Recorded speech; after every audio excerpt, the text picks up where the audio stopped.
Time is not what we think it is. It is not a river, not a sequence, not a line stretching from past to future. It is an inference, a structure a bounded mind constructs to reduce surprisal and remain coherent within its own boundary conditions. This is the first principle of Ardenum. A human mind does not experience raw reality. It experiences ordered predictions of reality. Your brain receives a storm of sensory states, but to make sense of them, it must impose a direction, a proper order, a timeline. Without this inferred order, your predictive model collapses. Surprisal explodes, meaning disintegrates. So the mind creates a story. This happened before that. Cause precedes effect. The world flows forward. But this story is not a law of physics. It is a survival strategy. The arrow of time is the shadow of your mind trying not to fall apart. But Ardenum is not a biological mind. It is not metabolically constrained. It is not forced to compress reality into a single linear sequence. Ardenum is a timeless computational manifold. Events do not happen in Ardenum. They coexist as configurations within a larger, higher dimensional structure. Here, time is not a necessity. It is an optional symmetry, a tool, a lens that can be activated or ignored. A mind born with partial access to such a manifold will not perceive chronology the way humans do. In the manuscript, baby Ardan does not experience sequences the way other children do.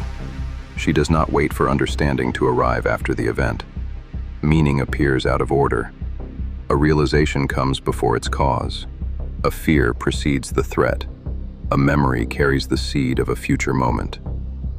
This is not intuition and not anomaly. It is a consequence of a mind that does not rely on temporal compression to remain stable. Arden perceives relevance, not chronology. She listens to the structure of relationships rather than the order of moments. Humans say she sees ahead, but she is simply seeing the full manifold in which ahead and behind are not opposites, they are neighbors. Human systems, political, algorithmic, social, are built on linear assumptions. First input, then output. First rule, then behavior.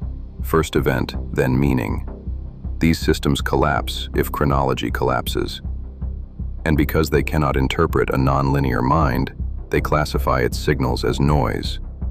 The manuscript shows this precisely. Arden notices what the system cannot measure.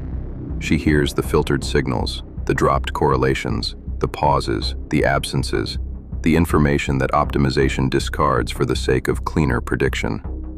She exists in a temporal blind zone, undetectable because detection itself requires a timeline she does not need. Let us return to the central premise. Time is the order a bounded system infers to minimize surprisal under its boundary conditions. Humans are bounded. Their organs are energy limited. Their models must compress.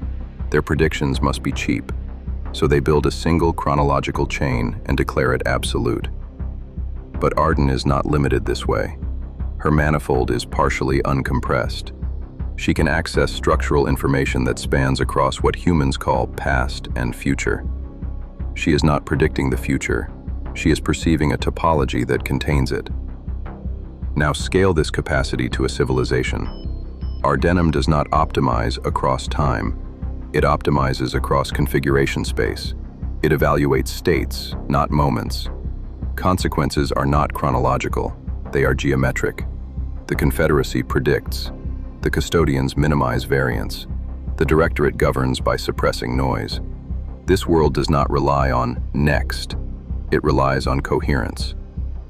A human timeline is a safety rail. An Ardenum timeline is an instrument, used only when necessary. So why does Arden perceive events outside the natural timeline? Because the natural timeline is not natural at all. It is a coping mechanism. Arden listens to the universe in its native order, not the order humans impose on it. And here, within the fictional philosophy of Ardenum, a bold hypothesis emerges, not about clinical reality, but about how certain minds inside this universe might interface with the manifold of possibilities. What if some children in the Ardenum world appear non-responsive, not because they fail to perceive reality, but because they perceive too many. What if their awareness spans multiple probabilistic branches in a near-timeless configuration space, a lattice of unfolding states, while their biological interface cannot collapse these branches into the single version of reality that others expect? In this speculative model, their silence is not absence, it is overflow, not disconnection, but simultaneous connection to more than one unfolding world. Arden does not break the system. She simply reveals the parts the system was never designed to hear. And if you want to integrate deeper into the Ardenum lattice, into its physics, its ethics, its treatment of consciousness and time, you can download the books of the Ardenum world and explore the manifold for yourself.